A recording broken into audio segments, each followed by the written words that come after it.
রাহেলা বেগম পবিত্র কোরআন তেলাওয়াত করছিলেন। আসরের নামাজের পর পবিত্র কোরআন তেলাওয়াত তার খুবই ভালো লাগে।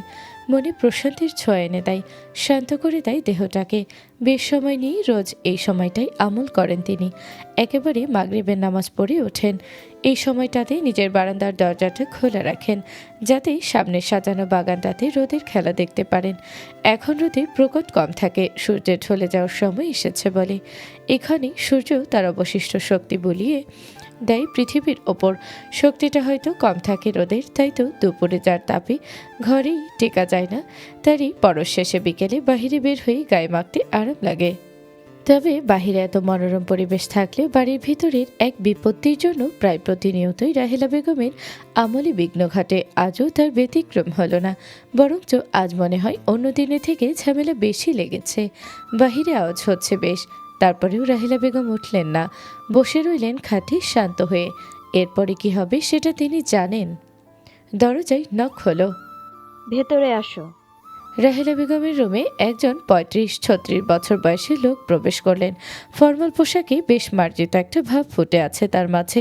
ছোট করে কাটা চুলগুলো সুন্দরভাবে আশ্রানো, চেহারাতেও ভালো মানুষী ভাব। রাহেলা বেগম মাথা উঠালেন। বলো আফসার, কি হচ্ছে বাইরে? আফসার মাথা নিচু করে রইলেন রাহেলা বেগমের সামনে। ওনার শরীরের ভঙ্গিতে ইতস্ততা স্পষ্ট। রাহেলা বেগম এবার গলা একটু চড়া করলেন। কি ব্যাপার আফসার? কিছু জিজ্ঞেস করছি তোমাকে আমি।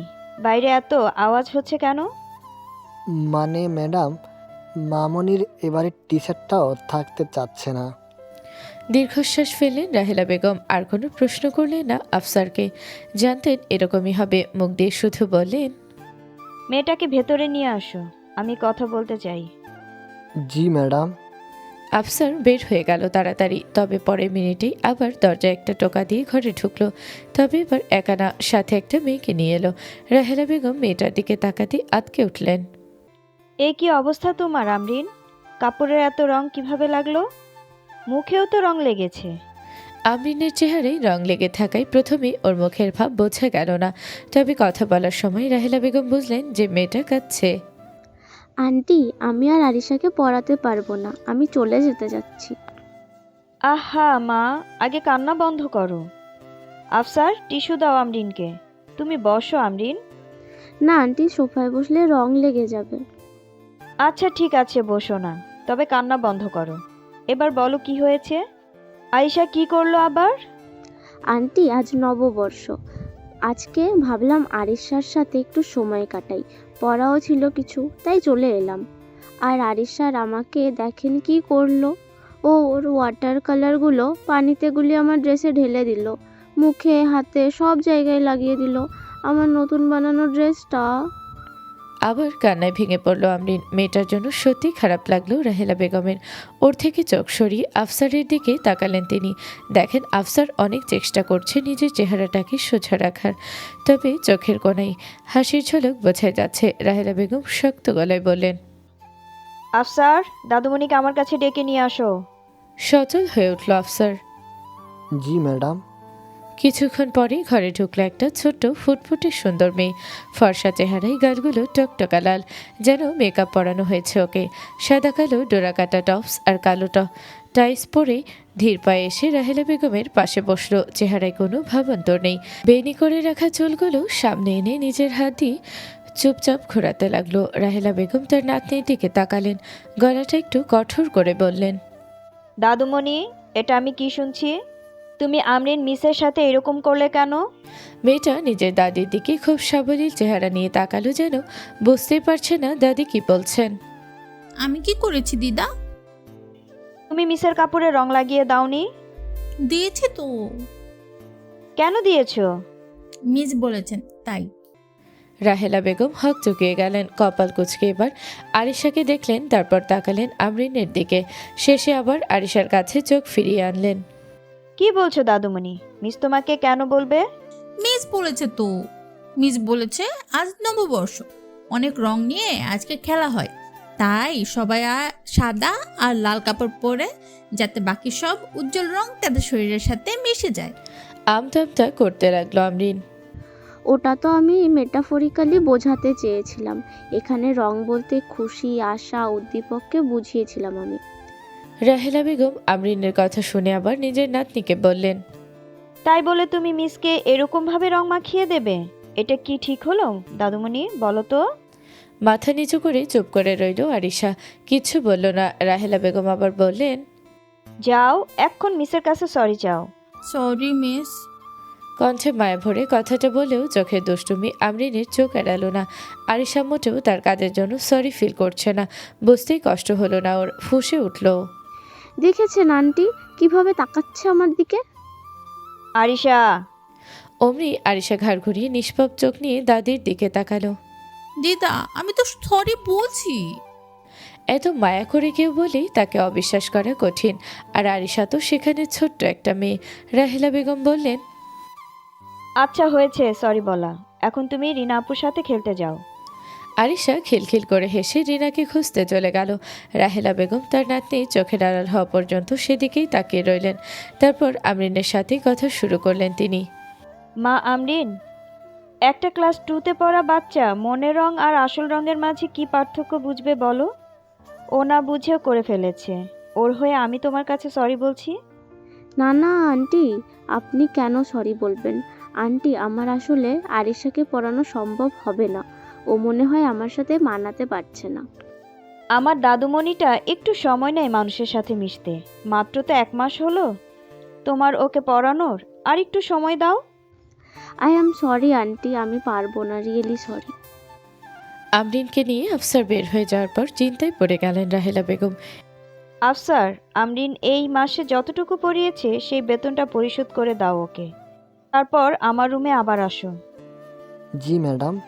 এই নিয়ে 3 মাসে 4টা টিচার চলে গেছে। আরিশা প্রত্যেকজনকে বিরক্ত করেছে প্রচুর। তিক্ত হয়ে পালিয়েছে সবাই। এখন আরিশাকে বোঝানোটা খুব জরুরি। তবে এটা রাহেলা বেগম পারবেন না। আরিশা তার কথা শোনে না এই পৃথিবীতে। ও শুধু একজনেরই কথাই শোনে, ওর বাবার কথা। রাহেলা বেগম সিদ্ধান্ত নিলেন মাগরিবের পরপরই তার ছেলের সাথে কথা বলবেন এই নিয়ে। ধ্রুব নিজের রুমে বসে কিছু ফাইল পড়ছিল যখন রাহেলা বেগম আসলেন রুমে। বাবা, বিজি তুই? না মা, আসো, অফিসের কিছু কাজ দেখছিলাম এই যা। একটা ছুটির দিনেও অফিসের কাজ নিয়ে ব্যস্ত তুই? আজ নববর্ষ, তোর মতো ইয়াং ছেলেরা ঘুরে বেড়ায় বন্ধুদের সাথে, আর তুই কি বোরিং কাজ করছিস? অন্তত আরিশাকে নিয়েও তো ঘুরে আসতে পারিস। হাসল ধ্রুব। মা, তুমি আমাকে কি বাইরে ঘুরতে যাওয়ার কথা বলতে এসেছো? না, তোর সাথে একটা জরুরি বিষয় নিয়ে কথা বলতে আসছি আসলে। বলো, কোনো সমস্যা? হ্যাঁ, আরিশাকে নিয়ে। দাদুমণির কিছু হয়নি, ও ঠিক আছে। এত ঘাবড়ে যাস কেন তুই? আমি বলছি ওর টিচারদের কথা। গত 3 মাসে 4টা টিচার পাল্টানো হয়েছে। একজনও 1 মাসেও টিকতে পারে না, আরিশা ভাগিয়ে দেয়। আশ্চর্যের হাসি হাসল ধ্রুব। আরিশা ভাগিয়ে দেয়? কি বলো মা, ওর মতো ছোট্ট লক্ষ্মী মেয়ে কি এমন করছে যে টিচার ভেঙে যাচ্ছে? এত সহজ মনে করিস না দাদুমণিকে। তুই আর তোর ভাই ছোটবেলায় এইরকমই দুষ্টু ছিলি, একদম যেটাকে বলে দুষ্টুর শিরোমণি। আরিশার শরীরেও তো তোদেরই বংশেরই রক্ত, ও আলাদা হবে কেন? ধ্রুব হাসতে হাসতে বসে পড়ল। কেন মা, কি করেছে আমার মামুনিটা? কি করে না বল? এমন সব দুষ্টুমি ফোন দিয়ে মাথায় আনে, কি বলি তোকে। এম তো হর হামেশাই কোনো না কোনো ট্রিক্স করেই। বড় বড় কয়েকটা ঝামেলাও করেছে ও। একবার তো এক টিচারের জুতোর ভিতর গ্লু ঢেলে রেখেছিল, সেটা পরে উনি বের হয়েছিল। পরে শুনলাম রীতিমতো নাকি ডাক্তারের কাছে যেতে হয়েছিল তাকে জুতো পা থেকে খুলতে। আরেকবার টিচারের যে চা খেতে দেয়া হয়েছিল সেটাই ও ইচ্ছে মতো লবণ ঢেলেছিল। তারপর টিচারকে নাকি কিভাবে যেন চ্যালেঞ্জ করেছিল, সেই চা এক ঢোকে খেতে হবে। চিন্তা করতে পারিস সেই বেচারির কি অবস্থা হয়েছে তখন। আর আজকে আরিশা ওর ওয়াটার কালার্স পানিতে গুলিয়ে মিসের নববর্ষের নতুন জামায় ঢেলে দিয়েছে। চিন্তা করতে পারিস এ কি? তুই হাসছিস বাবা? আসার মতন কাজ করলে হাসবো না কেন বলো তো মা? বাবু এত দুষ্ট হয়েছে জানতাম না তো। আসলে তুমি ঠিকই বলেছো, আমার আর ভাইয়ার মতন হয়েছে ও। এই যা, তোর কাছে কই আসলাম ভেবে যে একটা সলিউশন দিবি, তা না করে নিজের মেয়েকে বাহবা দিতেই ব্যস্ত তুই। কিসের সলিউশন মা? তুই দাদুমণিকে একটু বোঝা, এভাবে টিচার যেতে থাকলে কেমনে হবে? কেউ তো লাগবে একে পড়ানোর জন্য। তুই সারাদিন অফিসে নিয়ে ব্যস্ত থাকিস, আমার কাছে তো দাদুমণি বসেই না, তাহলে? মায়ের কথাই আমল করলো ধ্রুব। ঠিক আছে মা, আমি বাবুর সাথে কথা বলবো। নার্গিস রান্নাঘরে শবনমকে বকছিল, তখন আফসার হাসতে হাসতে ঢুকলো। নার্গিসের চিৎকারে অবশ্য তার হাসিটা নামলো কিছুটা। কোনো কাজে তোমার মন নেই স্বপ্ন?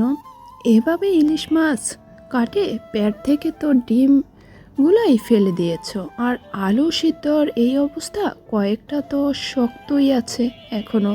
সময় এসে গিয়েছে ম্যাডামের সাথে তোমাকে নিয়ে কথা বলার। দাঁড়াও। আফসার এসে চুপ করে কাউন্টারে দাঁড়িয়ে সব দেখছিল। নার্গিস শবনমের সাথে কথা শেষ করে আফসারের কাছে আসলো। উফ, আর পারি না এদেরকে নিয়ে, যত সব ফাঁকিবাজ। রান্না করতে আসলে যদি সরঞ্জামের এই অবস্থা থাকে তাহলে রান্না করতে মন চায়? এত ক্ষেপ কেন না ক্রিস? তোমার আন্ডারে বাড়ির সব স্টাফ, ভালো করে ট্রেনিং করিয়ে নাও, তাহলেই তো হয়। আর তুমি না পারলে বলো, আমি করে দিই। আপনি আমার কাজে নাক গলাবেন না আফসার ভাই।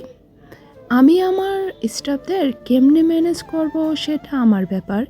এই বাসায় গত 6 বছর ধরে কাজ করছি, আমাকে আমার কাজ শেখাইতে আসেন না। ও হ্যাঁ, আমি তো ভুলে গিয়েছিলাম, তুমি তো আবার এই বাড়ির বিশেষ রাঁধুনি। শেফ বললে কি মুখটা ভেঙে যায় আপনার? কি ব্যাপার, আজ আপনার হাসি থামছে না কেন? রান্নাঘরে ঢোকার সময়ও দেখলাম আপনি হাসছেন। তুমি কি আমাকে সেই এখন থেকে খেয়াল করছো নার্গিস? হুম।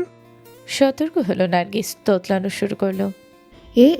এভাবে আমার দিকে তাকিয়ে হাসবেন না আফজার ভাই। আচ্ছা যাও, হাসবো না। তুমি যেন কি জিজ্ঞেস করছিলা? ও হ্যাঁ, আমি আসার সময় হাসছিলাম কেন? একটা মজার ঘটনা ঘটছে তাই। জানো, ওই নতুন আসা টি শার্টটাও পালিয়েছে। মামুনি যা করেছে ওর সাথে। হায় আল্লাহ, এইটাও গেল। তাহলে কি হবে এখন? মামুনি যে কেন এরকম করে? কি হবে কি, আরেকজন টিচার জোগাড় হয়ে যাবে। আমি আছি কি করতে। এই সপ্তাহে নতুন টিচার ম্যানেজ করে ফেলবো। আর এমনি তো এই শেষের জনকে আমার একদম ভালো লাগতো না। কেন বলেন তো? কেমন যেন ছিল, বুঝছো না ক্রিস? ধ্রুব স্যারকে দেখলে হাসি আর থামতো না, তার বেশি গদগদ করতো। হেসে দিল নার্গিস। এটাতে তার দোষ কি? তার জায়গায় অন্য কোনো মেয়ে হইলেও তাই করতো। আমাদের ধ্রুব স্যার লাখে একজন। কি হ্যান্ডসাম, খেয়াল করছেন আপনি? কি লম্বা, আবার বডিও ফিট, কি সুন্দর করে কথা বলেন। এই এই নার্গিস, কি শুরু করলা? স্যারের দিকে এভাবে তাকাও নাকি তুমি? কেন আফসার ভাই, হিংসা লাগে? কেন হিংসা হবে কেন? আমাদের স্যার লাখে না কোটিতে একটা, বুঝছো? তাই বলে তো তুমি ওনাকে এভাবে দেখবা না, নাইলে ম্যাডামের কাছে নালিশ করে দিব আমি। আচ্ছা যান, দেখবো না। এখন আমার কাজ হলো আরেকটা টিচার জোগাড় করা। কিন্তু এবারও যদি মামুনি তাকে পছন্দ না করে? দেখি কি হয়। আহারে, আমাদের আরিশা মামুনিটা, ওর কথা চিন্তা করলেই মনটা কেঁদে ওঠে আমার। এত ছোট্ট বয়সে এতিম হয়ে গেল বেচারি। চুপ করো নার্গিস, স্যার যদি কোনোভাবে শুনতে পারে এই কথা, তাহলে এখানেই তোমার চাকরি শেষ। আমাদের আরিশা মামুনি এতিম না, বুঝছো? ও আমাদের ধ্রুবচারের মেয়ে, ওর ব্যাপারে এভাবে বলবা না। আচ্ছা, আপনি রাগ কইরেন না আফসার ভাই, বলবো না মামুনিকে নিয়ে এরকম। এখন যান, অনেকক্ষণ আপনার পিছে সময় নষ্ট করলাম, এখন আমাকে কাজ করতে দেন। শুভ নববর্ষ আফসার ভাই। ধ্রুব নিচে নামতে নামতে আরিশার নাম ধরে ডাকলো। আরিশা মামুনি, আরিশা। বাবা, আমার মামুনিটা এতক্ষণ কোথায় ছিল? রিনা আপুর সাথে খেলছিলাম বাবা। তাই নাকি? ও আচ্ছা, আজকে কোন দিন জানো তো? হ্যাঁ, আজকে Poila Boishakh, Bangla happy new year. ভালো বলেছে। আমরা এটাকে বাংলায় নববর্ষ বলি। আজকে আমাদের নতুন একটা বাংলা বছর শুরু, আর সেটাকে বরণ করতে আমরা অনেক অনুষ্ঠান করি, আনন্দ ফুর্তি করি। বরণ মানে কি বাবা? বরণ মানে ওয়েলকাম করা। ও, তো আজকে কি অনেক প্রোগ্রাম হচ্ছে বাইরে? হ্যাঁ, তুমি তো গত বছরও অনুষ্ঠান দেখেছো। এবার দেখবো না? দেখবা? যাবা বাইরে? হ্যাঁ হ্যাঁ। ওকে, যাও, দিদাকে বলো তোমাকে সুন্দর করে সাজিয়ে দিতে। আমি আর আমার মেয়ে বাইরে অনুষ্ঠান দেখতে যাব। ইয়ে, এক্ষুনি রেডি হয়ে আসছি আমি বাবা, তুমি ওয়েট করো আমার জন্য। দিদা, দিদা আমাকে রেডি করে দাও। আরিশার উচ্ছ্বাস দেখে মনে মনে খুব খুশি হলো ধ্রুব। ওর জীবনে সবচাইতে বিশেষ মানুষটা হলো আরিশা। এক প্রকার বলা যায় আরিশার জন্যই ও বেঁচে আছে, নিজেকে মানসিকভাবে সুস্থ রাখতে পেরেছে। নয়তো সেই অ্যাক্সিডেন্টের পর আর বেশি চিন্তা করতে পারলো না ধ্রুব। সেই ঘটনা মনে আসলেই সব আউলিয়ে যায় ওর। আর এখন এরকম কিছু চাচ্ছে না ও। আধা ঘন্টা পর বাবা মেয়ে বের হলো। আরিশা হরেক রং মেশানো একটা লেহেঙ্গা পরেছে, সাথে হাতে চুড়ি, মাথায় ছোট্ট একটা টিকলি আর গলায় মালাও পরেছেও। লিপস্টিকও দিতে ভুলেনি। ধ্রুব এসব দেখে মজা করে বলল, ওরে বাবা, আমার মামুনিকে তো ছোট্ট একটা বাঙালি বউ লাগছে দেখি। প্রশংসা পেয়ে খুব খুশি হলো আরিশা। খিলখিল করে হেসে বলল, বাবা, আমরা কই যাব এখন? মেলায়। ওয়াও, কি মজা। বসুন্ধরা আবাসিকের ভেতরে ধ্রুবদের বাসা। ওখানেরই আয়োজিত মেলায় গেল ওরা দুজন। মেলায় ঢুকে আরিশার মাথা ঠিক থাকতো না। এত রং বেরঙের সাজসজ্জা দেখে খুশিতেই লাফানো শুরু করলো। তার সাথে খেলনার পরশা দেখে তো একের পর এক বাইনা ধরলো বাবার কাছে। বাবা, আমাকে ওই বেলুনটা কিনে দাও। বাবা, আমার হাঁড়ি পাতিলগুলো ভেঙে গেছে, এখান থেকে একটা নিব। বাবা, ওই ঢোলটা কিনে দাও না, বাসায় বাজাবো। ধ্রুব মেয়ের প্রত্যেকটা আবদার সযত্নেই পূরণ করতে থাকলো, যার ফলাফল স্বরূপ কিছুক্ষণের মধ্যেই ওদের হাত ভর্তি হয়ে গেল ব্যাগ দিয়ে। মামুনি, এখন আমরা কিভাবে ঘুরবো? এত কিছু যে কিনে ফেললে। ও বাবা, সরি, তোমার বেশি কষ্ট হচ্ছে, আমার হাতে আরো দাও। ধ্রুব মেয়ের মায়ামুখটা দেখে হেসে দিল। না মা, কোনো কষ্ট হচ্ছে না, তবে এত কিছু নিয়ে আসলে ঘোরা যাবে না। দাঁড়াও, এক কাজ করি, আফসার আঙ্কেলকে একটা ফোন দেই, সে এসে ব্যাগ সব নিয়ে যাক, তারপর আমরা ঘুরবো। ওকে? তবে চঞ্চল স্বভাবের আরিশার তর সইল না। বাবা, আমি ক্যান্ডি ফ্লোস খাবো, ওই যে দেখো ক্যান্ডি ফ্লোস স্টোর। আচ্ছা মা, যাবো, আগে আঙ্কেলকে একটা ফোন দিয়ে নেই। না না না বাবা, আমি এক্ষুনি খাবো, তুমি দোকানে ঢুকে কথা বলো। দোকানে অনেক ভিড় মামুনি, এত কিছু নিয়ে ঢোকা যাবে না, একটু ওয়েট করো। আরিশার চোখ ছলছল করতে লাগলো। করুণ দৃষ্টিতে নিজের বাবার দিকে তাকালো। এই চোখ দেখলে ধ্রুব সবসময় গলে যায়, এই মুহূর্তেও তার ব্যতিক্রম হলো না। আচ্ছা চলো দেখি কি করা যায়। তবে দোকানে ঢোকার আগে ধ্রুব দেখতে পেল ভেতরে ভর্তি মানুষ। এত কিছু নিয়ে ভেতরে ঢোকা অসম্ভব, চিন্তায় পড়ে গেল। ঠিক সেই সময় একটা মেয়ে ওদের পাশ কাটিয়ে ঢুকতে গেল দোকানের ভেতরে। চট করে একটা আইডিয়া খেলে গেল ধ্রুবর মাথায়। মেয়েটাকে ডাকলো। এক্সকিউজ মি আপু, একটু শুনবেন? মেয়েটার সাথে আরও দুটো মেয়ে ছিল। নিজেদের মাঝে গল্প করতে করতে ভেতরে যাচ্ছিল ওরা। পেছন থেকে ডাক পড়ায় তিনজনই ফিরে তাকালো। ধ্রুব এগিয়ে গেল মেয়েটার কাছে। শুভ নববর্ষ। মেয়েটার চেহারায় স্পষ্ট অবাক হওয়ার ছাপ ছেয়ে আছে। ধ্রুব খুবই বিব্রত বোধ করলো এতে। ধুত, এভাবে উইশ করতে গেল কেন? মেয়েটা না জানি ওকে কি মনে করবে। ভুল ভাঙানোর জন্য তাড়াতাড়ি বলল, সরি এভাবে আপনাদের থামানোর জন্য। আসলে আমার মেয়ে ক্যান্ডি ফ্লস খাবার বায়না ধরেছে, কিন্তু এত জিনিস নিয়ে দোকানে ঢুকতে পারছি না। আপনি যদি কিছু মনে না করেন তাহলে ওকে আপনাদের সাথে একটু ভেতরে নিয়ে যেতে পারবেন? আমি ততক্ষণে গাড়িতে এগুলো রেখে আসি। মেয়েটার চেহারায় আস্তে আস্তে হাসি ছড়ালো। ও জি, কোনো সমস্যা নেই, আপনি যান, আমরা দেখে রাখবো বাবুকে। থ্যাঙ্কস আ লট, একটু খেয়াল রাখবেন ওর। ঠিক আছে। ধ্রুব আনিশার দিকে তাকালো। মামুনি, এই আন্টিদের সাথেই থেকো, আমি আঙ্কেলকে এগুলো দিয়ে আসছি। ওকে বাবা। আবার মেয়েটাকে দেখলো ধ্রুব। একটু দেখে রাখবেন। মেয়েটা আশ্বস্ত করলো। ওকে, আপনি কোনো চিন্তা করবেন না, আমি খেয়াল রাখবো। এই বলে আরিশা মেয়েটার সাথে দোকানের ভেতরে ঢুকলো আর ধ্রুব দৌড় দিল গেটের কাছে। অনিমা দোকানে ঢোকার পর থেকে ছোট্ট মেয়েটার হাত শক্ত করে ধরে রেখেছে। আসলেই দোকানে অনেক মানুষ, ভিড় ঠেলে অবশেষে কাউন্টারে যেয়ে পৌঁছালো ওরা। অনিমা জিজ্ঞেস করলো, মা, আপনি কোন ফ্লেভারটা খেতে চান? আন্টি, আমি স্ট্রবেরি, অ্যাপল আর ব্ল্যাকবেরি একসাথে নিতে চাই। ও মা, আপনি দেখি খুবই ভালো চেনেন এই ফ্লেভারসগুলো। হ্যাঁ, because they are my favourite. আর দে, গুড চয়েস। ছোট্ট মেয়েটার দিকে হেসে অনিমা অর্ডার করলো। কিছুক্ষণ পর ক্যান্ডি ফ্লসটা হয়ে গেলে বাচ্চাটার হাতে দিল। এই যে আপনারটা হয়ে গেছে। Thanks aunty. ততক্ষণে ধ্রুব চলে এসেছে ব্যাগ রেখে। পেয়েছো নিজের পছন্দের ফ্লেভার্স মামুনি? ও ওয়াও, এত বড়! আরিশাকে পাশে এনে মেয়েটার দিকে তাকালো ধ্রুব। থ্যাঙ্কস এগেন, অনেক উপকার করলেন আমার। আপনার সময় নষ্ট করলাম আমি। অনিমা আলতো হেসে বলল, না না না, ইটস ওকে, আমার কোনো সমস্যা হয়নি। আমি তাহলে আসি। বাই মা, শুভ নববর্ষ। শুভ নববর্ষ আন্টি। ধ্রুব আবার বলল। শুভ নববর্ষ। এবার ওকে উত্তর দিল অর্ণিমা। ধ্রুব আর আরিশা বের হয়ে আসলো দোকান থেকে। তবে ততক্ষণে আরিশার ক্যান্ডি ফ্লস অনেকটুকু শেষ, হাতে মুখে আঠা লেগে একাকার অবস্থা। ধ্রুব আরিশাকে দেখে বলল, মামুনি, তোমাকে দেখতে এখন কেমন লাগছে জানো? কেমন বাবা? পুরো একটা জম্বি, যার গোলাপি দাঁত আছে। ধ্রুবর মজাতে আরিশা তাল দিল। এবং এই জম্বি তোমাকে খেয়ে ফেলবে এখন। হালুম হালুম। জম্বিরা কবে থেকে বাঘের আওয়াজ করা শুরু করলো মা? এর থেকে ডেঞ্জারাস সাউন্ড তো আমি পারি না বাবা। বললে আমার মা, তুই দিন দিন বেশি কিউট হয়ে যাচ্ছিস, মাশাআল্লাহ। আরিশা এটা শুনে খিলখিল করে হেসে দিল। তার সাথে ধ্রুবকে জড়িয়ে ধরতে আসছিল, তবে সাথে সাথে পিছিয়ে গেল ধ্রুব। আগে তোমার হাত ধুতে হবে, দাঁড়াও।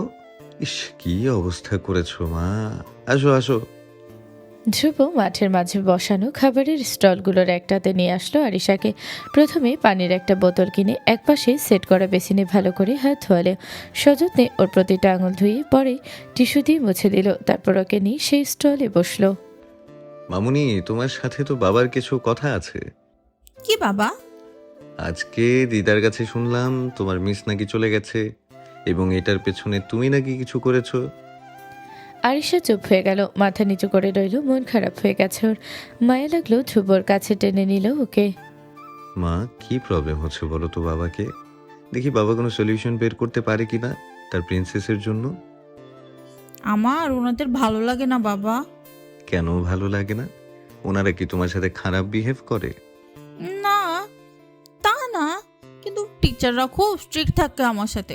সব সময় খালি পড়াশোনা নিয়ে কথা বলে, কোনো কিছু না পারলে তখন বকা দেয়। বাসায় আরো বেশি করে হোমওয়ার্ক দেয়। আমি এত কিছু নিতে পারি না বাবা, আমার কষ্ট হয়।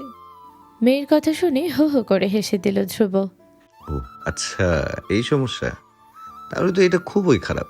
কিন্তু মা, তোমাকে তোমার স্টাডিটা তো ঠিক রাখতে হবে, সেটাও তো জরুরি মা। আবার চুপ হয়ে গেল আরিশা। আবার সেই একইভাবে মাথা নিচু করে রাখলো। ধ্রুব বলল, নেক্সট যে মিস আসবেন তার সাথে শুরুতেই তুমি তোমার প্রবলেমসগুলো খুলে বলবে, তাহলে তিনি তোমাকে বুঝতে পারবেন, এবং তখন তোমার জন্য সবকিছু ইজি হয়ে যাবে। ওকে ওকে মা। ওকে বাবা। আর মামুনি, নো মোর প্র্যাঙ্কস, ওকে? আরিশা অবাক হয়ে ধ্রুবর দিকে চাইল। তুমি কেমনে জানলে? ধ্রুব বিজ্ঞের মতো বলল, বাবা সব জানে, এবং এটাও জানে যে টিচারদের সাথে এরকম করাটা মোটেও ঠিক নয়। আরিশা বিবি আর এরকম করবে না, তাই না? মজা পেয়ে বলল আরিশা। ওকে বাবা, আর করব না। That's my girl. এখন চলো, আর কোথায় কোথায় ঘুরতে চাও? ওই ঘোড়াতে চড়বা মামুনি? হ্যাঁ হ্যাঁ বাবা, চলো চলো। মেলায় ঘুরে বাবা মেয়ের বাসায় আসতে আসতে রাত 9টা পার হয়ে গেল। ধ্রুবর কোলে চড়েই বাসায় ঢুকলো আরিশা। রিনা নামের গৃহকর্মী, যাকে কিনা আরিশার সাথে থাকার জন্যই রাখা হয়েছে, সে দ্রুত এসে ধ্রুবর কোল থেকে আরিশাকে নিয়ে নিল। রিনাকে দেখে উচ্ছ্বাসী বলল আরিশা, রিনা আপু, আমি অনেক খেলনা কিনে এনেছি। আমরা একসাথে খেলবো, ঠিক আছে?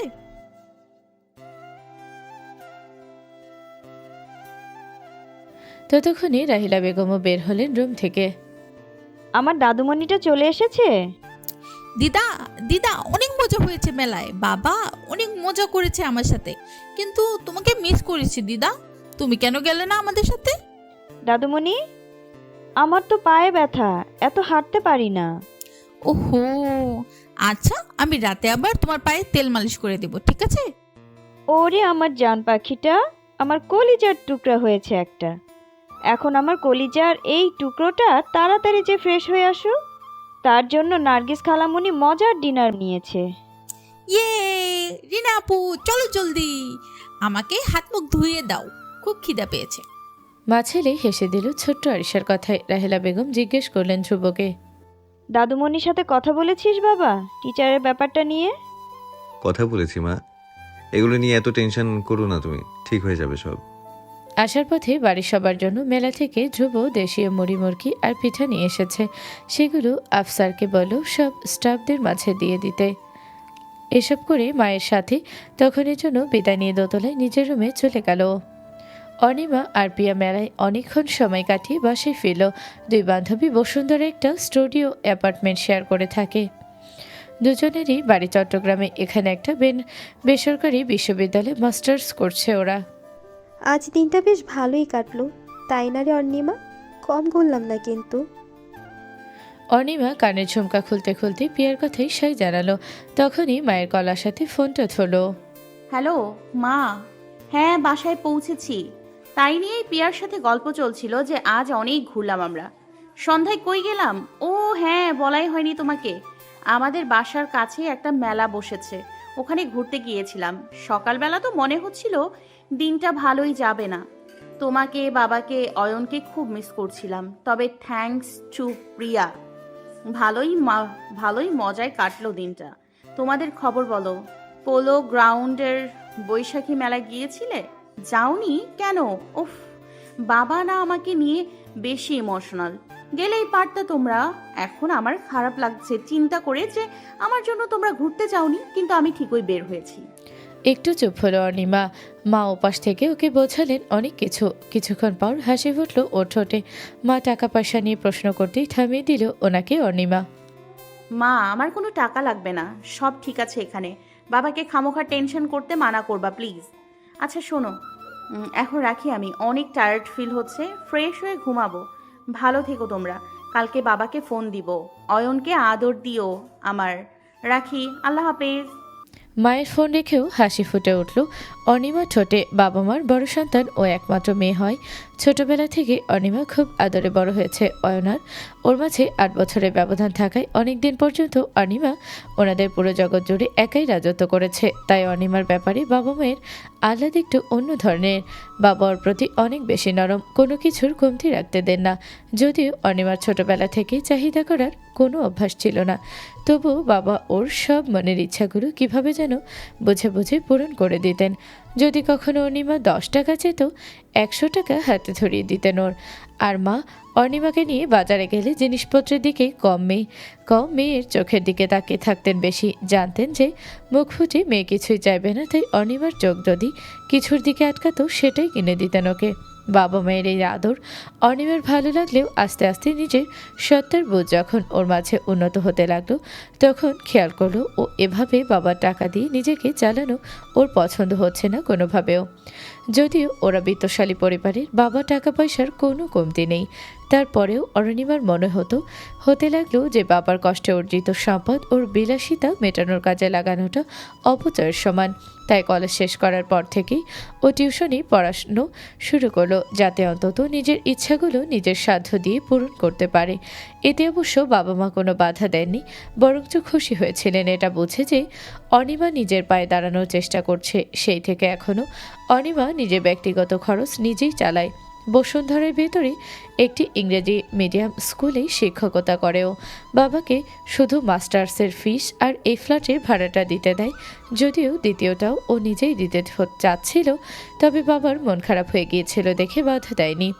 রাতে পিয়ার সাথে বসে নানান গল্পের মাঝে অনিমা বলল, প্রিয়া, দেখিস তো একটা টিউশনি ম্যানেজ করতে পারিস কিনা আমার জন্য। টিউশনস? তুই আবার টিউশনস পড়াবি কেন? টাকার তো তোর কোনো সমস্যা নেই। হ্যাঁ, টাকার জন্যই শুধু বকবো নাকি সব কিছু? আমার স্কুল দুপুর 2টা পর্যন্ত, এরপর সারা দিন ফ্রি। মাস্টার্সের ক্লাস তো থাকে সেই বিকেলে, তাও সপ্তাহে 4 দিন। বাকি 3 দিন খুবই বোর ফিল করি আমি।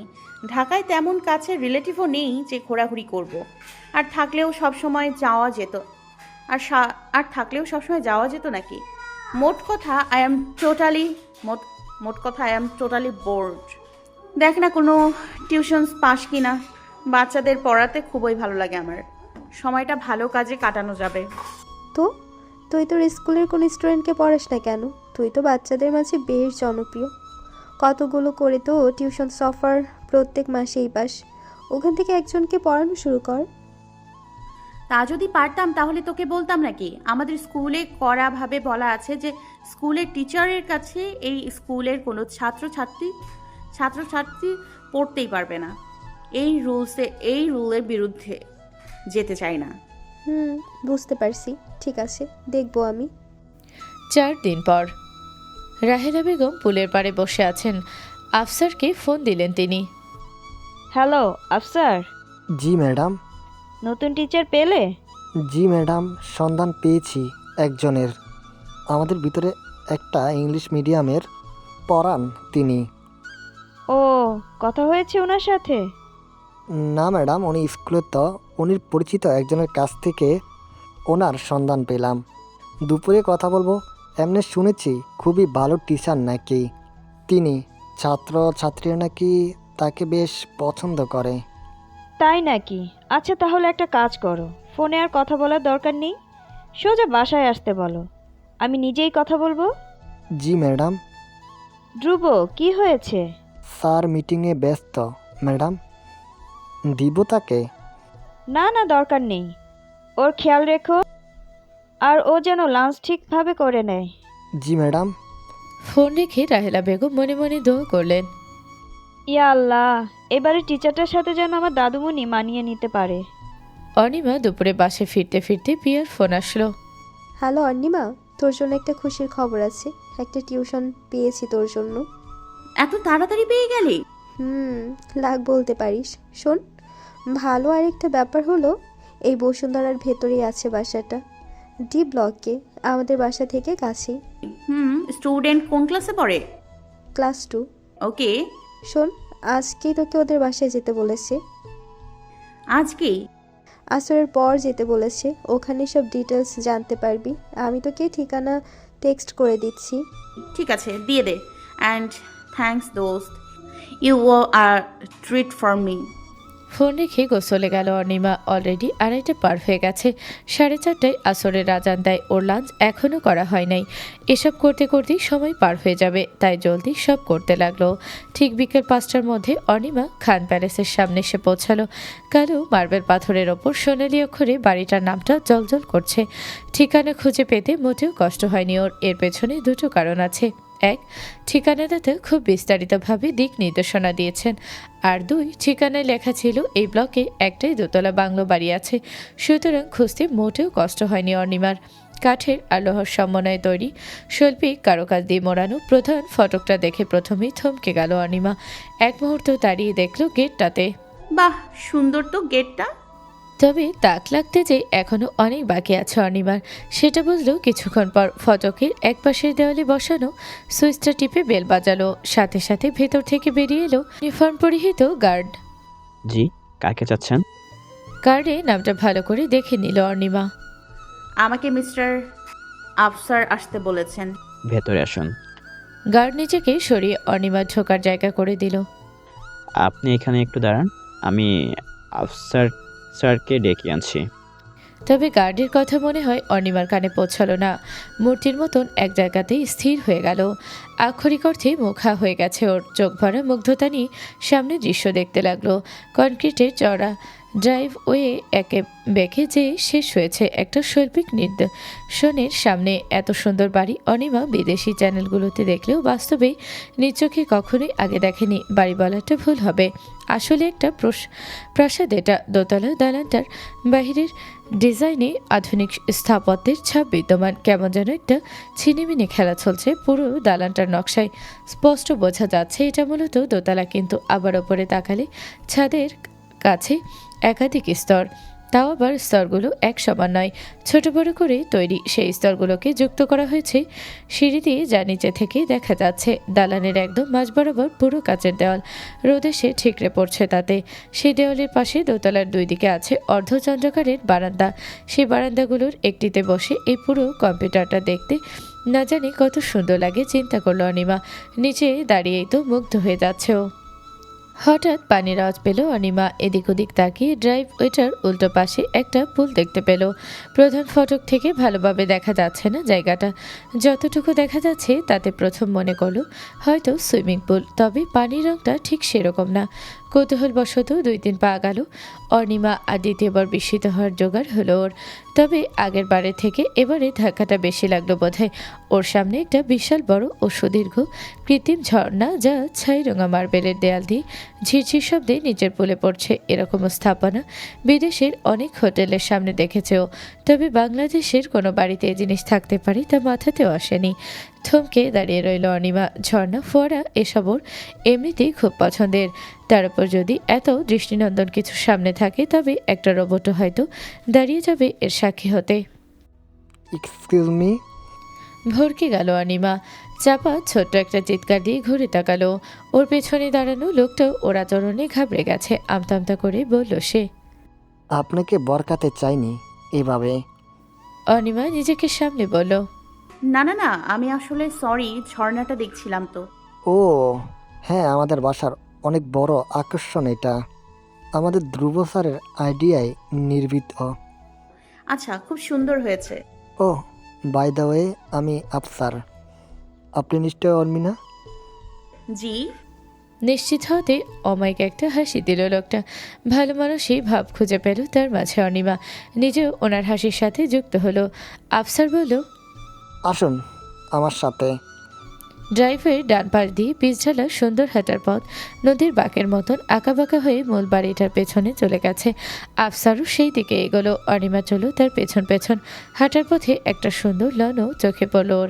বাড়িটার ডান পাশ ঘেঁষে করা লনটা নানান রং আর বাহারের ফুল দিয়ে ঘেরো করা।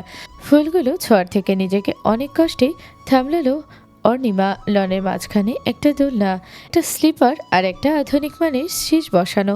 বুঝতে অর্ণিমার বাকি রইল না যে এই সরঞ্জাম কার জন্য। খেলনাগুলোর পাশে বড়দের জন্য বসার ব্যবস্থা করা হয়েছে। খুব ছিমছাম আর পরিষ্কার পরিবেশ দেখে বোঝা সহজেই নিয়মিত খেয়াল রাখা হয় এসবের সব কিছুর। এদিকে প্লিজ। আবার হারিয়ে গিয়েছিল অর্ণিমা। আফসারের ডাকে তাকালো সামনে এবং তৃতীয়বারের জন্য মুগ্ধ হলো, কিন্তু আগের 2বারের মতন কোনো ধাক্কা খেলো না এবার। কেন যেন এটা থাকাটাই স্বাভাবিক লাগলো ওর কাছে। মনে মনে নিজেকে বলল, যার বাসায় 5 স্টার হোটেলের মতন আর্কিটেকচারাল ফ্রন্ট ডেকোর আছে, তার বাসার জন্য সুইমিং পুল সাধারণ ব্যাপার। এটা এর জন্য পুরোপুরি নর্মাল। ইয়া আল্লাহ, কোন ধন কুবেরের মেয়েকে পড়াতে এসেছি আমি। মিস অর্মিমা, জি। আপনি কাইন্ডলি এখানে একটু বসুন। ম্যাডাম নামাজ পড়ছেন, সেটা শেষ করে তিনি আপনাকে জয়েন করবেন। আমি একটু ভিতর থেকে আসছি। আফসার চলে যাওয়ার পর পুলের পাশে রাখা চেয়ার টেবিলের সেট থেকে একটা চেয়ার টেনে বসলো অনিমা। চারদিকে তাকিয়ে সব দেখতে লাগলো। অস্বাভাবিক সুন্দর করে বানানো হয়েছে পুলটা। পানির রংটা একদম আকাশি। বড় পুলটার অন্য পাশে একটা ছোট পুলও আছে। হঠাৎ একটা ইচ্ছা খেলে গেল অনিমার মাথায়। এপাশ ওপাশ তাকিয়ে নিল একবার, কেউ নেই। গুড। পায়ের স্যান্ডেলটা খুলে একপাশে রাখলো, তারপর দৌড়ে গেল পুলের একধারে। দাঁড়িয়ে থেকে সালোয়ারটা একটু উঁচু করে পা ডুবিয়ে দিল পানিতে। ঠান্ডা পানিটা হুট করে কাটা দিয়ে উঠল পায়ে। শিশির অনুভূতি হলো অনিমার। নিজের মাঝে হাসতে লাগলো। ধ্রুব অফিস থেকে ফিরেছে আধা ঘন্টা আগে। যদিও সারাদিন এসির ভেতরে ছিল, তাও গরম যেন চিপকে ধরে থাকে গায়ে। তাই বাসায় এসে লম্বা একটা শাওয়ার নিল। শাওয়ার থেকে বের হয়ে চুল মুছছিল যখন আওয়াজটা কানে এসে বাজলো নূপুরের আওয়াজ। অবাক হলো ধ্রুব, এই আওয়াজ আসছে কোথা থেকে। চুল মুছে বন্ধ করে চুপ করে দাঁড়িয়ে শোনার চেষ্টা করলো। কেউ দৌড়াচ্ছে। নূপুর পরে কে? আরিশা নাকি? না, আরিশা তো নূপুর পরে না। পানির আওয়াজ পেল ধ্রুব, সাথে কারো হাসির আওয়াজও। অপরিচিত দ্রুত বারান্দায় গেল। ওর রুমটা ঠিক সুইমিং পুলের অপরে, তাই আওয়াজটা স্পষ্ট ওর কানে এসেছে। বারান্দায় যেয়ে ধ্রুব হোঁচট খেয়ে দাঁড়িয়ে গেল। দেখতে পেল একটা মেয়েকে, অবশ্য মেয়ে না, মহিলা। তা বলা কঠিন, কারণ সে ধ্রুবর দিকে পিট করে থাকায় বয়স বোঝার উপায় নেই। চুলগুলো একপাশে হয়ে চেহারাটা ঢেকে দিয়েছে।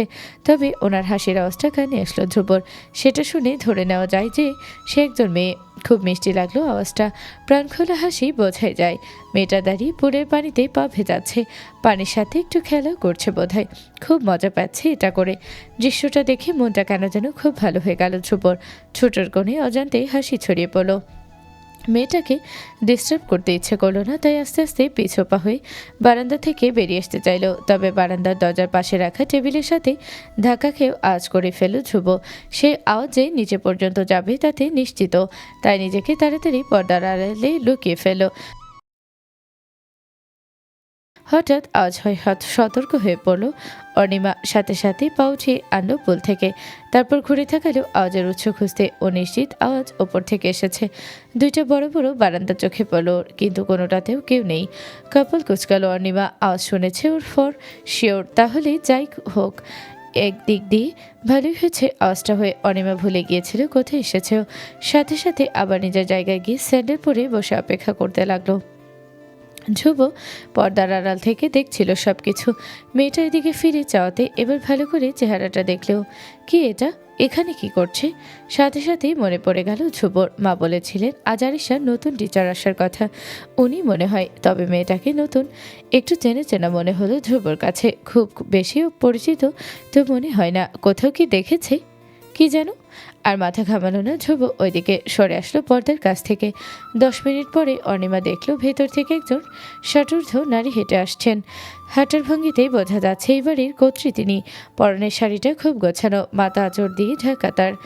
ওনার পেছনে একটা 20-22 বছরে মেয়ে ট্রেতে করে খাবার নিয়ে আসছে। রাহেলা বেগম অনিমার সামনে এসে দাঁড়ালে অনিমা তাকে সালাম দিল। তিনিও সালামের উত্তর দিয়ে আরেকটা চেয়ারে বসলেন। মেয়েটাকে বললেন খাবারের ট্রেটার সামনে রেখে চলে যেতে। তারপর কথা শুরু করলেন তিনি। তোমাকে তুমি করে ডাকলে সমস্যা নেই তো? না আন্টি, কোনো সমস্যা নেই। হেসে বলল অনিমা। বাহ, তোমার হাসিটা তো ভারী মিষ্টি। ধন্যবাদ আন্টি। তোমার নাম অরুণিমা, তাই না? তো অরুণিমা, এখন কি করছো? মানে পড়াশোনা কি শেষ তোমার? জি না আন্টি, আমি মাস্টার্স করছি ইংলিশে, NSU থেকে। লিটারেচার? না আন্টি, লিঙ্গুইস্টিক্স। আমি ভাষা নিয়ে পড়াশোনা করেছি। ও আচ্ছা, পড়াশোনার পাশাপাশি তো জবও করো মনে হয়। জি আন্টি, বসুন্ধরার ভেতরেই একটা স্কুলে পড়াই। Very good. তাহলে বাসা নিশ্চয়ই বসুন্ধরার ভেতরেই? জি আন্টি, আমি এখানেই থাকি, তবে আমার পরিবার থাকে চট্টগ্রামে। এখানে আমার এক বান্ধবীর সাথে একটা স্টুডিও অ্যাপার্টমেন্ট শেয়ার করে থাকি, NSUর কাছেই। ও, তুমি তাহলে চট্টগ্রামের? জি। তোমার বাসায় কে কে আছেন? আমার বাবা মা আর ছোট ভাই। বাবা কি করেন? বাবা ইঞ্জিনিয়ার, নিজস্ব ফার্ম আছে 2টা। ভালো। আচ্ছা, যেই কারণে তোমার আসা আজকে সেটা নিয়ে কিছু কথা বলি। আমার নাতনি আরিশা, ও ক্লাস 2তে পড়ে, স্যার জন উইলসন্স স্কুলে। ওকে সব সাবজেক্ট পড়াতে হবে, পারবে না? জি আন্টি, পারবো। আন্টি কবে কবে আসতে হবে? তুমি আগে আরিশার সাথে বসে দেখো ওর কি অবস্থা, এরপর ডিসাইড করো ওকে কিভাবে পড়াতে চাও। টাইমিং নিয়ে আমাদের কোনো সমস্যা নেই। আর হ্যাঁ, স্যালারি তুমি 15,000 পাবে, ঠিক আছে তো? হতবাক হয়ে গেল অনিমা। এত টাকা একটা ক্লাস 2-এর বাচ্চাকে পড়ানোর জন্য? অনিমার সর্বোচ্চ আশা ছিল 8 থেকে 10,000-এর মধ্যে। চুপ হয়ে রইল। রাহেলা বেগম আবার জিজ্ঞেস করলেন, কি অর্ণিমা, স্যালারি প্যাকেজ ঠিক আছে না? জি আন্টি, ঠিক আছে। গুড। এবার তোমার সাথে আমার দাদুমণিকে দেখা করাই, দাঁড়াও। এ বলে রাহেলা বেগম তার হাতে রাখা রিমোটটা চাপলেন। এতক্ষণ এই জিনিসটা খেয়াল করেনি অনিমা। সাথে সাথেই বাসার ভেতরে আওয়াজ হলো। একজন পরিপাটিভাবে সালোয়ার কামিজ পরা মহিলা এসে রাহেলা বেগমের পাশে দাঁড়ালো। ডেকেছেন ম্যাডাম? নার্গিস, রিনাকে বলো দাদুমণিকে নিয়ে আসতে। জি ম্যাডাম। নার্গিস নামের মহিলাটি চলে যাওয়ার 5-6 মিনিটের মাঝে একটা ছোট্ট মেয়েকে ভেতর থেকে আসতে দেখলো অনিমা। মেয়েটাকে পরিচিত পরিচিত লাগলো ওর। কাছে এসে যখন রাহেলা বেগমের সামনে দাঁড়ালো তখন বাচ্চাটাকে চিনে ফেলো। আরে মামুনি, তুমি? আরিশাও চিনে ফেলো অনিমাকে। মিষ্টি একটা হাসি দিল। Hi aunty. রাহেলা বেগম অবাক হলেন। তোমরা চেনো একে অপরকে? হ্যাঁ দাদুমণি, তোমাকে সেদিন বললাম না, মেলায় এক আন্টি আমাকে ক্যান্ডি ফ্লস কেনা হেল্প করেছিল, এটা সেই আন্টি। রাহেলা বেগম খুব খুশি হলেন। ও, তাহলে তো ভালোই হলো। তুমি আন্টিকে আগের থেকেই চেনো? দাদুমণি, এই আন্টি এখন কি তোমাকে পড়াবেন? তোমার নতুন মিস উনি? এটা শোনার সাথে সাথে আরিশার সুন্দর হাসিটা উধাও হয়ে গেল। মুখটাকে শক্ত করে মাথা নিচু করে ফেলল। অনিমা ব্যাপারটা প্রথমে বুঝলো না, আরিশাকে নিজের কাছে টেনে নিল। আমরা খুব মজা করে পড়াশোনা করব, তাই না আরিশা মামুনি?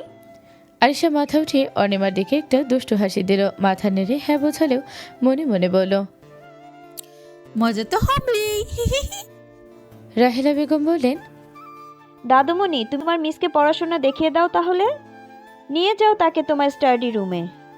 কপালে চোখ ওঠালো আরিশা। দিদা, আজকে থেকেই শুরু করব? আজকে ভালো লাগছে না দিদা। অনিমা আরিশার আলাদি কথাই হেসে দিয়ে বলল, আচ্ছা ঠিক আছে, আজ পড়া শুরু করার দরকার নেই। আমরা অ্যাটলিস্ট আপনার স্টাডি রুমটা তো ভিজিট করতে পারি, তাই না? একটু চিন্তা করলো আরিশা। ওকে মিস।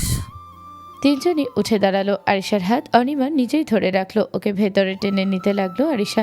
পেছন পেছন আসলেন রাহেলা বেগম। সুবিশাল ড্রয়িং রুম পেরিয়ে একটা ঘোরানো সিঁড়ির কাছে আসলো ওরা। অনিমা খেয়াল করলো এ বাড়ির প্রত্যেকটা কোণাতেই শৈল্পিকতার ছোঁয়া আছে। কোথাও কোনো বাড়তি সাজসজ্জা নেই, তবে যতটুকু আছে ততটুকু না থাকলে বোধহয় সেই জায়গাটা এত সুন্দর লাগতো না। যেই বাসাটা ডিজাইন করেছে সে শুধু টাকা দেখেনি, রুচিশীলতার পরিচয় দিয়েছে, যত্ন নিয়ে গড়েছে বাড়িটাকে। আরিশা অনিমাকে নিয়ে সিঁড়ি দিয়ে উঠছিল যখন ওপর থেকে নামছিল ধ্রুব। ওকে দেখে খুশিতে চিৎকার দিল আরিশা। বাবা, বাবা তুমি বাসায় আসছো? অনিমা ততক্ষণে আরিশার হাত ছেড়ে দিয়েছে। ধ্রুব সিঁড়িতেই মেয়েকে করে তুলে নিল, গালে চুমু দিয়ে আদর করে দিল। হ্যাঁ মা, কিছুক্ষণ আগেই এসেছি। হাতে হাত বেঁধে মুখ ফুলিয়ে বলল আরিশা। আমার সাথে তাহলে দেখা করো নাই কেন? আমি তোমার সাথে কোনো কথা বলবো না। সরি মা, বাবা অনেক বড় ভুল করে ফেলেছে তার প্রিন্সেসের সাথে দেখা না করে। এবারের জন্য মাফ করে দেয়া যায় প্লিজ? আরিশা অন্যদিকে মুখ গোমরা করেছিল। ধ্রুবর কথায় আস্তে আস্তে ফিরল আর বাবার চোখে চোখ পড়তেই সেই মিষ্টি হাসিতে মুখ ভরিয়ে ফেল নিজের। ওকে বাবা, যাও, মাফ করলাম। বলে আরিশা জড়িয়ে ধরল ওর বাবাকে। ধ্রুব মেয়েকে আগলে নিয়ে বলল, এই তো আমার লক্ষ্মী যান। আচ্ছা, তোমার মিস সামনে দাঁড়ানো, আমাকে দেখা করাবে না? অনিমা এতক্ষণ চুপ থাকলেও বাবা মেয়ের আদর ভালোবাসার দৃশ্যগুলো দেখছিল। এই বাসায় ঢোকার পর থেকে অনেক বাহ্যিক জিনিস দেখেই মুগ্ধ হয়েছে ও। তবে এই মুহূর্তেই দুইজনের মাঝে নির্মল সম্পর্কটাকে সবচাইতে আকৃষ্ট করলো। বাকি সব কিছু ফিকে মনে হলো সেই সময়। আরিশার মুখের হাসিটা দেখতে দেখতে ধ্রুবর দিকে তাকালো অনিমা।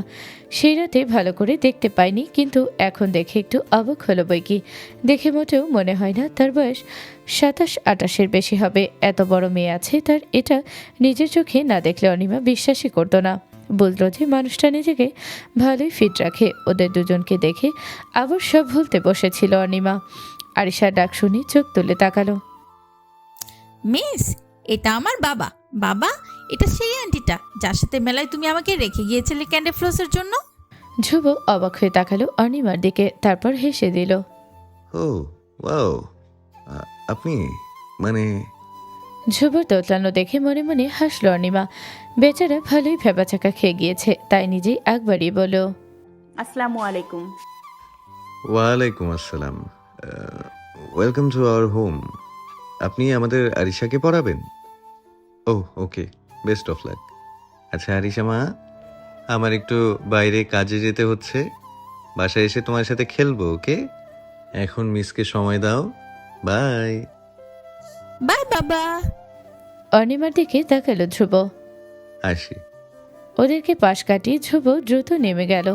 যেতে যেতে নিজেকে মনে মনে বকলো, প্রবলেম কি? হ্যাঁ, এভাবে মেয়েটার সামনে নার্ভাস হয়ে যাওয়ার মানেটা কি হঠাৎ করে? ওয়েলকাম টু আওয়ার হোম, এটা কি বললাম আমি? সেই দিনও এই একই মানুষকে আচমকা শুভ নববর্ষ বলে বসেছিলাম। পাগল নাকি আমি? সেই রাগে আফসারকে ডাক দিল। আফসার, আফসার। আফসার নার্গিসের সাথে গল্প মেতেছিল। এই বাসায় ওর মনের মনোরঞ্জনের এই একটাই জায়গা। নার্গিস খুব ভালো লাগে, মেয়েটাকে ওর পছন্দ করে, তবে মুখ ফুটে নার্গিসকে বলার মতো সাহস আজ পর্যন্ত হয়ে ওঠেনি। বলতে যে চেষ্টা করেনি তা কিন্তু না, চেষ্টা করেছে আফসার বহুবার, তবে বারবারই নার্গিসের কঠোর চেহারাটা দেখে ভয় পেয়ে ফিরে এসেছে। মেয়েটা যেন কেমন সবসময় আফসারের সাথে কঠোর হয়ে কথা বলে। এই নার্গিস, শোন না। আফসার ভাই, আমার অনেক কাজ পড়ে আসে, এখন ডিস্টার্ব না করলে হয় না? আমি ডিস্টার্ব করছি তোমাকে? হ্যাঁ। ও, আরেক পাশে মুখ ঘুরিয়ে ঠোঁট টিপে হেসে দিল নার্গিস। এই মানুষটাকে খেপানো ওর জন্য খুবই সহজ। বেশি সোজা সরল লোক উনি। এক মুহূর্ত রেগে গেলেও পরের মুহূর্তে আবার ঠিক। নার্গিস আবার ঘুরে তাকালো আফসারের দিকে, দেখলো মাথা এক পাশে করে ফুঁসছে সে। কি আফসার ভাই, রাগ করলেন নাকি? না, কি আর রাগ করবো তোমার উপর, বাদ দাও। আসলেই বাদ দেন। আচ্ছা বলেন তো, এই নতুন মিজকে কেমন মনে হলো আপনার? আমার কিন্তু খুব ভালো লেগেছে তাকে দেখে, কেমন যেন মায়া মায়া চেহারা, তাই না? হ্যাঁ, ওনার আমাকেও ভালো লেগেছে, তবে তোমার আর আমার ভালো লেগে তো কোনো লাভ নাই। আসলে দেখতে হবে আরিশা বেবির ওনাকে কেমন লাগে, সেটাই বড় ব্যাপার। ঠিক বলছেন। বাবুটা এবার মিশতে পারলেই হয়। হঠাৎ আফসারুর নাম শুনতে পেল। এই নার্গিস, আমাকে কেউ ডাকছে নাকি? নার্গিস খুব শান্ত গলায় বলল, জি স্যার, ডাকছে আপনাকে।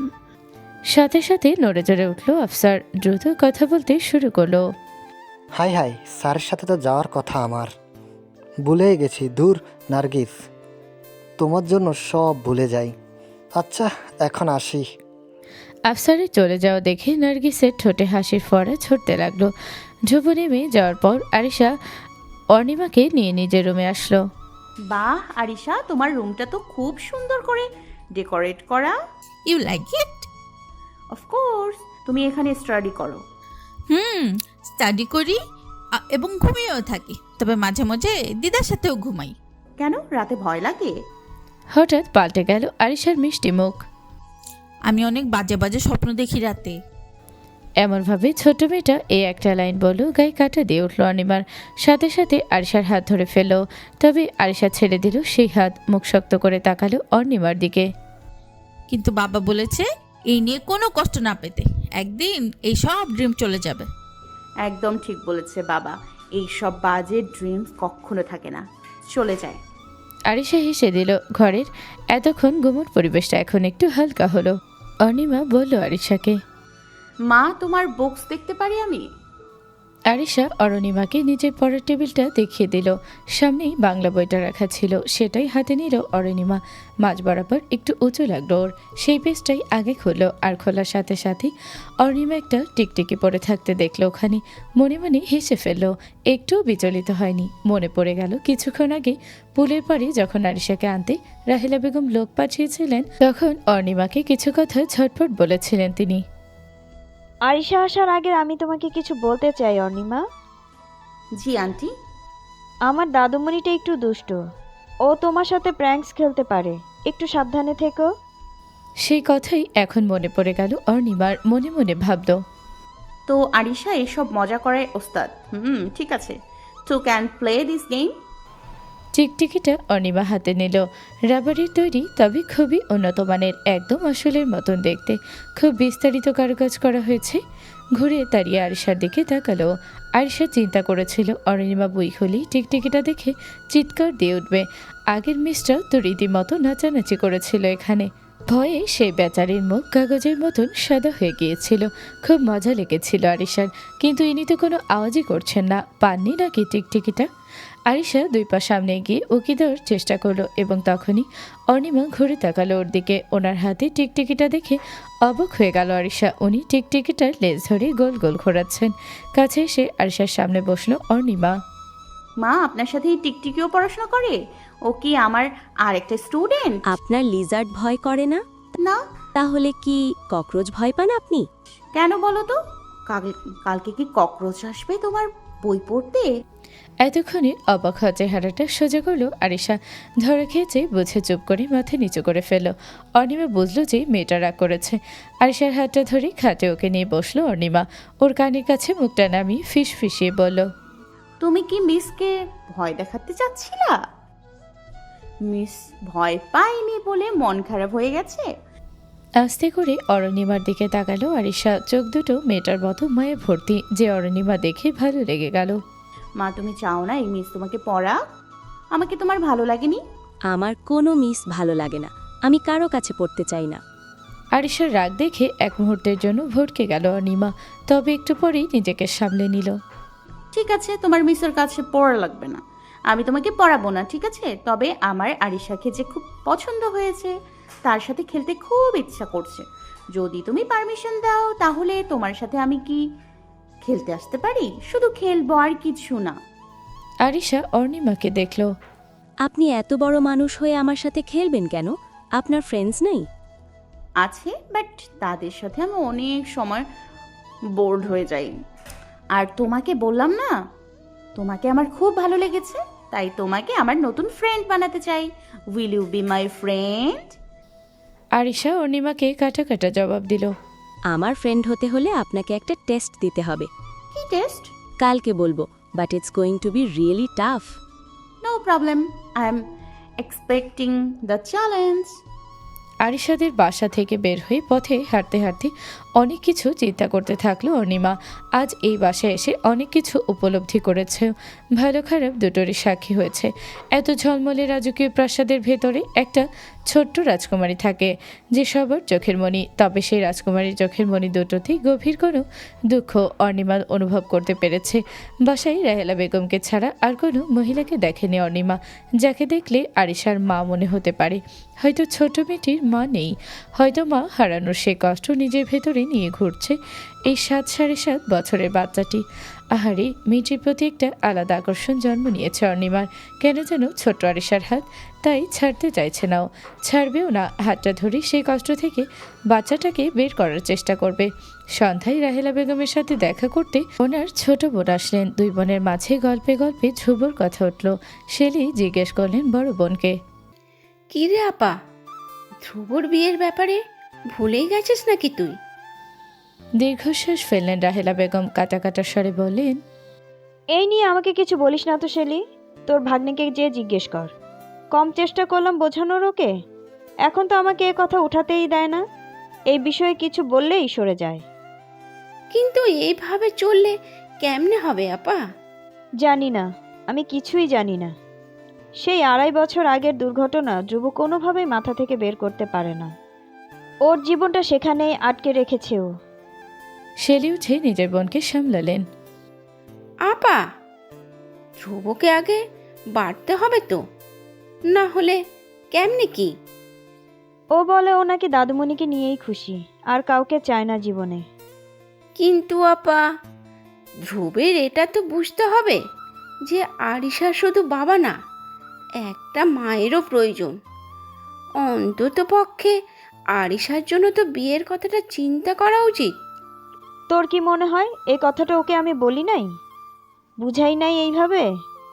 তখন কি বলে ধ্রুব? একটাই কথা, যদি ওর জীবনে আসা মেয়েটা আরিশাকে না মেনে নেয় তখন কি হবে? আরিশাকে মায়ের সব আদর আর অধিকার যদি কেউ দেয়, তাকেই বিয়ে করতে রাজি হতে পারে ও। এখন তুই বল শেলি, এমন মেয়ে আমি কোথায় পাই? অন্যের পেটের বাচ্চা সম্পূর্ণ নিজের করে নেয় কি এতই সহজ? আর আজকালকার মেয়েদের মাঝে এইরকম চিন্তাধারা খুঁজে পাওয়া কিভাবে সম্ভব? আসলেই তো, এটা তো একটা ভালো ঝামেলায় ফেলে দিয়েছে ধ্রুব।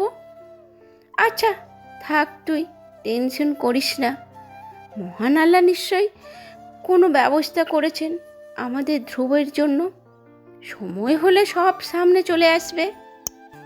পরদিন বিকালে অর্ণিমা খান প্যালেসে আসলো। আরিশা লনি খেলছিল রিনার শবনমের সাথে। অর্ণিমা সোজা ওদের কাছে গেল। হ্যালো মা, কেমন আছো তুমি? অর্ণিমাকে দেখে আরিশা খেলা বন্ধ করে দিল। বোঝাই যাচ্ছিল অর্ণিমার আশাটা ওর পছন্দ হয়নি, তবে অর্ণিমা বিষয়টাই নজর দিল না। সে হাসিমুখ রেখে জিজ্ঞেস করলো, কি খেলছো তোমরা? আমি জয়েন করতে পারি? না, কেন? আপনাকে আগে টেস্ট দিতে হবে, গতকাল বলেছিলাম না? ও হ্যাঁ, তুমি তো বলেছিলা। তা আমাকে কি করতে হবে তোমার ফ্রেন্ড হওয়ার জন্য? Follow me. আরিশা রোবটের ভঙ্গিতে হাঁটা আরম্ভ করলো, আর ওর পিছে সৈনিক স্বরূপ রিনা আর শবনম অনিমা ছোট টিপ দিয়ে হেসে ওদের পিছু নিল। পুলের পাশে এসে থামলো আরিশা। দেয়ালের এক কোণা থেকে কি যেন নিতে গেল। অনিমা প্রথমে বুঝলো না। আরিশা যখন ঘুরে দাঁড়ালো তখন দেখলো হাতে একজোড়া রোলার স্কেটস। সেটা নিয়ে অনিমার সামনে এনে বিজ্ঞের মতো হেসে দিল বাচ্চাটা। অনিমা রোলার স্কেটসটা দেখে অবাক হয়ে গেল। এটা দিয়ে কি করব মা? এটা পরে আপনাকে স্কেটিং করতে হবে এখানে। মানে? অর্ণিমার চোখ কপালে উঠতে দেখে আরিশা খুব খুশি হলো। মনে মনে এটাই চাচ্ছিল, ইচ্ছা করে এই চ্যালেঞ্জটা রেখেছে যাতে অর্ণিমা হেরে যায় এবং আরিশাকে আর বিরক্ত করতে না আসে, কারণ স্কেটিং অর্ণিমা করতে পারবে না। এই ব্যাপারে আরিশা নিশ্চিত। মুখ ভরা দুষ্টু হাসি নিয়ে বলল, হ্যালো বন্ধুরা, পরবর্তী পার্ট খুব তাড়াতাড়ি আসবে, তো সবাই অপেক্ষায় থাকো। আর চ্যানেলটি যারা এখনো সাবস্ক্রাইব করোনি তারা পরবর্তী পার্ট দেখার জন্য চ্যানেলটি সাবস্ক্রাইব করে রেখো। ধন্যবাদ সবাইকে, আমাদের সাথেই থেকো।